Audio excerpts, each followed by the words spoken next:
Hi everyone.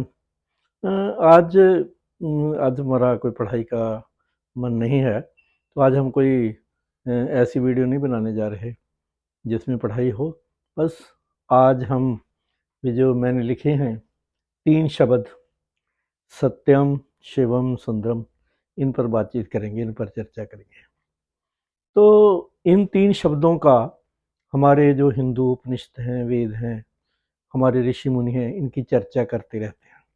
तो ये 3 शब्द जो हैं सत्यम, शिवम और सुंदरम, ये उस परमात्मा के लिए, ईश्वर के लिए माने जाते हैं।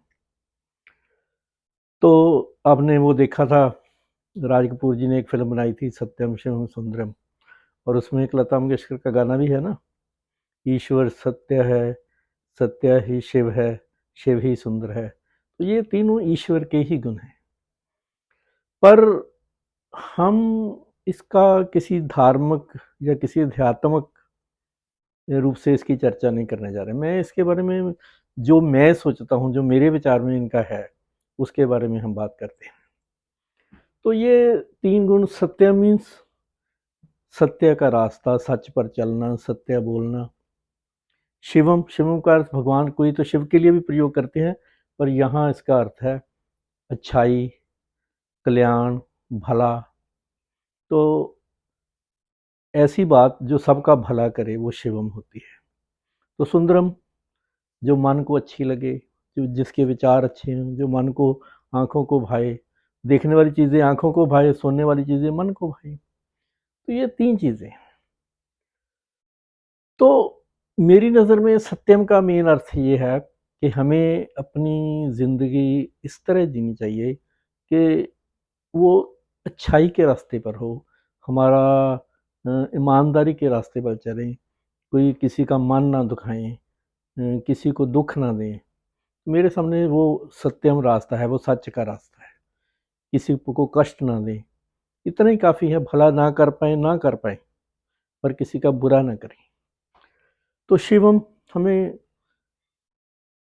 हर काम ये सोच के करना चाहिए कि इसमें किसी का भला है। अगर इसमें किसी का कोई भला ही ना अपना ना किसी का, तो फिर उस बात का क्या फ़ायदा है, चाहे वो सच्ची हो या झूठी हो। तो मेन इन तीनों में शिवम मेरे लिए सबसे ज़्यादा बढ़िया है। शिवम मीन्स उससे किसी न किसी का शुभ कल्याण होना चाहिए, शुभ भला होना चाहिए। तो हम तीनों सुंदरम मीन्स हर वो काम किसी को अच्छा लगे वो करें, ठीक है। तो इन 3 गुणों को मन में अपनाना बहुत मुश्किल है।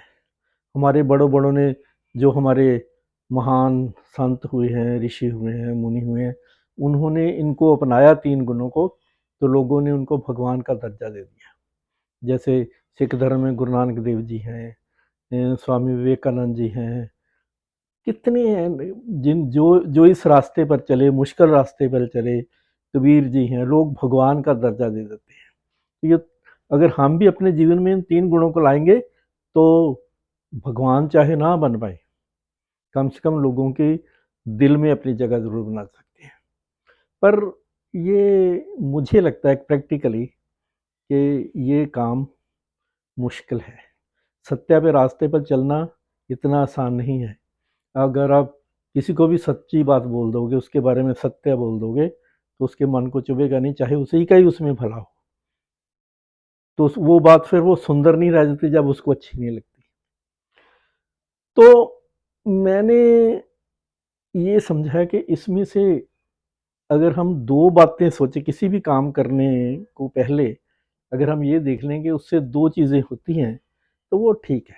3 नहीं कर सकते तो 2 तो करें। सपोज़ करो आप झूठ बोलते हो, कोई आदमी झूठ बोलता है, तो उसमें सत्य तो रह नहीं गया।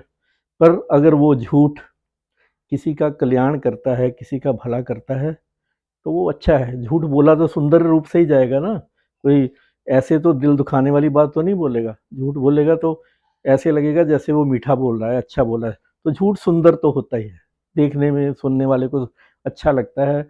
अगर उससे किसी का भला हो रहा है, तो वो झूठ भी स्वीकार्य है। मैं आपको एक घटना रखता हूँ आपके सामने।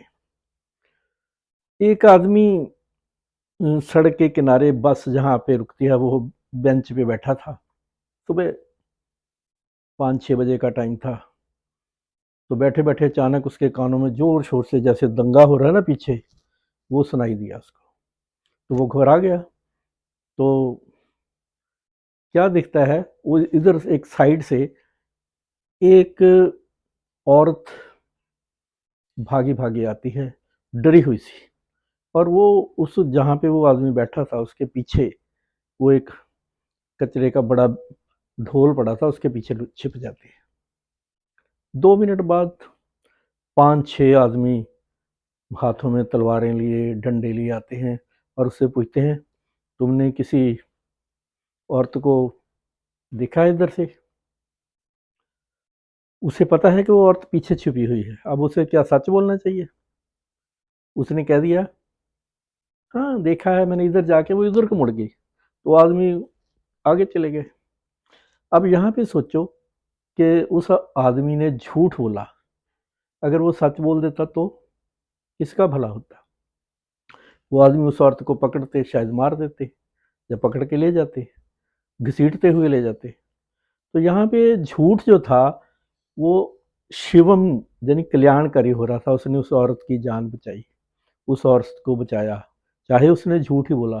तो वो झूठ भी सत्य से बढ़कर है। अगर ऐसा झूठ जो किसी को सुख दे सके, किसी का भला कर सके, वो स्वीकार्य हो सकता है। पर इससे किसी का कम से कम इतना तो आप कर ही सकते हैं, वो झूठ बोलो जिससे आपको फायदा होता है पर किसी का कोई नुकसान नहीं करता। तो वो भी चल जाता है। चलना तो नहीं चाहिए पर चल जाता है। हम आम आदमी हैं, इसमें ऐसा करना पड़ता है कई बार। इसी तरह अगर कोई सत्य सत्य सुंदर तो होता नहीं। अगर आप किसी के मुंह पे कोई सच्ची बात बोलोगे, चाहे आप उसे मीठे किसी तरह भी बोलो, उसको शायद अच्छी नहीं लगे। तो कोशिश करनी चाहिए कि सत्य में सुंदर का समावेश हो जाए। वैसे तो सत्य कड़वा होता है, जैसे बोलते हैं ना, ट्रूथ टेस्ट बिटर। सच्ची बात कड़वी लगती है, पर उसको अगर आप शुगर कोटेड करके मीठी बना के करें तो उसमें सुंदरम आ जाए। पर अगर उससे भला भी हो साथ में, कई बार सच्ची बात से भला हो जाता है। तो सच्ची बात होती तो भले के लिए बोली जाती है। पर अगर कोई सच्चा हम बोलते हैं, उसमें शिवम भी नहीं है और सुंदरम भी नहीं है। कई बार क्या बोलते हैं, बच्चे अपने माता पिता को, या हम अपने दोस्तों को, या हम अपने रिश्तेदारों को बोलते तो सच्ची बात है, पर इतने गुस्से से बोलते हैं, इतने कड़वे मुंह से बोलते हैं, इसमें सुंदर भाव खत्म। फिर उस सच्चाई से रिश्ता टूट गया, उसके मन को ठेस हुई, कोई भला भी नहीं हुआ किसका, ना आपका ना उसका। तो अकेला सत्य सत्य सत्य ही रह गया, ना उसमें शिवम रहा ना सुंदरम रहा। तो ऐसा सत्य तो फिर झूठ से भी बदतर है। तो अगर आपको सत्य बोलना है तो इस तरह चाहिए कि किसी का मन ना दुखे, और कम से कम किसी के भले के लिए हो, आपके भले के लिए हो। तो बस इतनी सी बात है। बाकी इसके बारे में बहुत सी पुस्तकें पढ़ी हैं धार्मिक रूप में। आप किसी से भी सुनिए तो आपको इसके कई अर्थ बताएंगे। मैं तो वैसे ही आज बैठा था तो प्रैक्टिकली इनके बारे में सोच रहा था, पढ़ रहा था। तो मैं सोचने लगा कि इनमें से अगर किसी भी बात में 2 ही आ जाए तो आम आदमी के लिए अच्छा है, 3 आ जाए तो फिर तो आप बहुत महान हो। तो बस सच बोलो, सच को अपनाओ, पर सच भी ऐसा बोलो उस सबसे पहले तो उससे किसी ना किसी का भला हो। सच तो होता ही भला करने वाला होता है, और उसको थोड़ा सा शुगर कोटेड करके सुंदर बना के बोलो, किसी का मन ना दुखे। और इसी तरह अगर आपको झूठ बोलना पड़ता है, वैसे तो झूठ बोलना बुरी बात है, झूठ बोलना भी पड़े तो किसी के लिए भले के लिए, किसी के मन को दुखाने के लिए नहीं, किसी को चोट पहुंचाने के लिए नहीं, किसी का नुकसान करने के लिए नहीं। तो वैसे तो झूठ बोलना ही नहीं चाहिए, पर अगर बोलना पड़े तो ये बात ध्यान में रखकर। बस इनमें से सबसे बड़ी बात, चाहे आप सच बोलो चाहे झूठ बोलो, उससे किसी का भला होना चाहिए, किसी का नुकसान नहीं, किसी को कोई कष्ट नहीं होना चाहिए। तो बस आज इसी के बारे में पढ़ रहा था, सोच रहा था, तो सोचा आज इसी पे बात करते हैं। हाँ, ये मेरे विचार हैं जो जैसे मैं सोचता हूँ। आप भी इनको सुनिए, पढ़िए, किताबों में पढ़िए, किसी से सुनिए, फिर अपनी राय बनाइए कि ज़िंदगी का मार्ग कैसा होना चाहिए, कैसे रास्ता होना चाहिए। मैं तो बस ऐसा सोचता हूँ कि आम आदमी अगर ये ध्यान में रखे कि इनमें से कोई 2 गुण पूरे हो जाएँ, तो वही बहुत है, ठीक है? अगर आप चलोगे तो सबसे इसकी अच्छी पहचान ये है कि जब आप अपना जीवन जी रहे हो, कोई काम कर रहे हो, तो शीशे के सामने, दर्पण के सामने खड़े होकर अपने आप से आँखें मिला सको, पूछ सको कि मैं गलत तो नहीं? आपके अंदर जो एक आत्मा की आवाज़ है, कॉन्शियस है, वो आपको कम से कम बुरा-भला ना कहे। आप किसी के सामने कुछ भी हो पर अपने आप के सामने ज़रूर सच्चे होना चाहिए। तो बस आज इतना ही था, कोई ख़ास नहीं। तो देखना आपको कैसे लगे मेरे विचार, लिखना इसके कमेंट के बारे में। तो आज बस इतना ही, फिर आगे अगली वीडियो बनाएँगे, तो उसमें कोई पढ़ाई की बात करेंगे। Okay, bye.